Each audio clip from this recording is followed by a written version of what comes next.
आदरणीय दिव्यांग समूह के प्रखंड अध्यक्ष श्री राम प्रकाश यादव जी, दिव्यांग यहाँ के पंचायत अध्यक्ष दिव्यांग समूह के, वास्तव में दिव्यांगों के लिए सरकार को और हमारे समाज को बहुत कुछ करने की ज़रूरत महसूस हो रही है। सरपंच साहब ने बहुत ही अच्छी बात कही है कि अभी जो सरकार की तरफ से आवास मिल रहा है उस आवास में दिव्यांग के लिए एक कोटा होना चाहिए, अलग से कोटा होना चाहिए। जबकि हर एक जगह नौकरी में, यहाँ तक कि अब प्राइवेट संस्था में भी 4% का दिव्यांग का अलग से कोटा तय किया गया है, जिसमें कि अगर प्राइवेट में भी कोई अगर 25 आदमी से ज़्यादा कहीं पर नौकरी पर रखते हैं तो उनको कम से कम एक आदमी को 25 में एक, यानी कि 100 में 4 आदमी को उनको नौकरी देना है। तो अगर हर एक चीज़ में आरक्षण मिल रहा है, उनको सुविधा मिल रहा है, तो आवास में भी मिलना चाहिए। मूलभूत जितनी भी सुविधाएं हैं सब सुविधाओं में उनको प्राथमिकता मिलनी चाहिए। यहाँ से प्रखंड कार्यालय या अनुमंडल कार्यालय या जिला कार्यालय दिव्यांगों को बार बार अगर जाना पड़ता है, दिव्यांग हैं, जाने से असमर्थ हैं, और उनको अगर आम आदमी की तरह बार बार दोहराया जाए तो मेरे ख्याल से यह बहुत ही अनुचित है। और दिव्यांगों को कहीं भी किसी भी कार्यालय में प्राथमिकता के आधार पर उनका काम होना चाहिए। मैं चाहूँगा मीडिया प्रभारी से कि इस बातों के ऊपर सरकार का ध्यान आकर्षित करवाएं, उनका ध्यान केंद्रित होना चाहिए। दिव्यांगों को अलग से जितना से ज़्यादा सुविधा मिले, यह मिलना चाहिए। ये किताब क्रांतिवीर हैं या आपके पापा जी हैं? जी।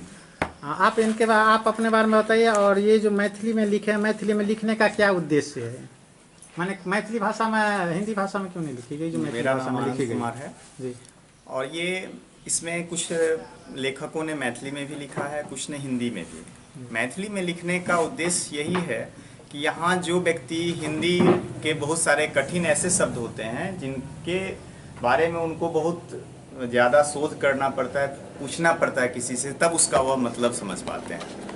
मैथिली में लिखने का यही उनका उद्देश्य रहा कि लोग स्थानीय भाषा में अपने स्थानीय व्यक्ति के सही व्यक्तित्व को पहचानें। और इसी कारण से ये मैथिली में लिखा गया। ये किताब समाजवादी को सामने में रखकर बनाया गया, समाजवादी सिद्धांतों के सामने में रखकर बनाया गया। जिस तरह के जिस घटनाक्रम पर यह लिखा गया है, जैसा हम लोग अभी के समय में बहुत पुराने फिल्मों में दिखाया जाता था कि बहुत बड़े जमींदार होते थे और उनके बहुत सारे लठैत होते थे, और जब उनको जो मन में आया, जिस भी जनता के साथ, आम आदमी के साथ जैसा व्यवहार करना चाहे कर सकते थे, जो कि अक्सर हम लोग सिनेमा में देखते हैं। और उनके खिलाफ सारे लोग उनके कोप से प्रभावित होते हैं और उसमें से कोई एक उनका नेतृत्व करता है और उनके आतंक का अंत होता है।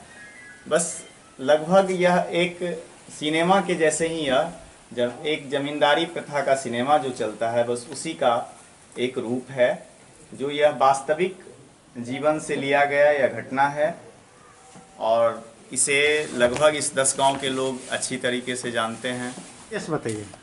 क्योंकि मैथिली में तो एक सीमित क्षेत्र है, 2-3 करोड़ आबादी है जो कि पूरे देश में फैले हुए मैथिली पढ़ते हैं। देखिए, आपको मैथिली में लिखने का क्या उद्देश्य? तो मैथिली में लिखने वालों का उद्देश्य यही था कि जो हमारे मिथिला भाषी हैं, जो मैथिली पढ़ना अच्छे से जानते हैं, मैथिली अच्छे तरीके से समझते हैं, वे अपने भाषा में अपने मिट्टी से जुड़े लोगों को सही रूप में पहचान सकें, उनको कोई कठिनाई ना हो समझने में।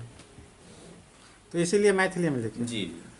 इसके संपादक हैं डॉक्टर महेंद्र नारायण राम, जो मैथिली अकादमी के राष्ट्रीय अध्यक्ष भी रह चुके हैं और इन्होंने अब तक लगभग 41 या 42 पुस्तकों को लिखा है और बहुत जाने माने लेखक हैं।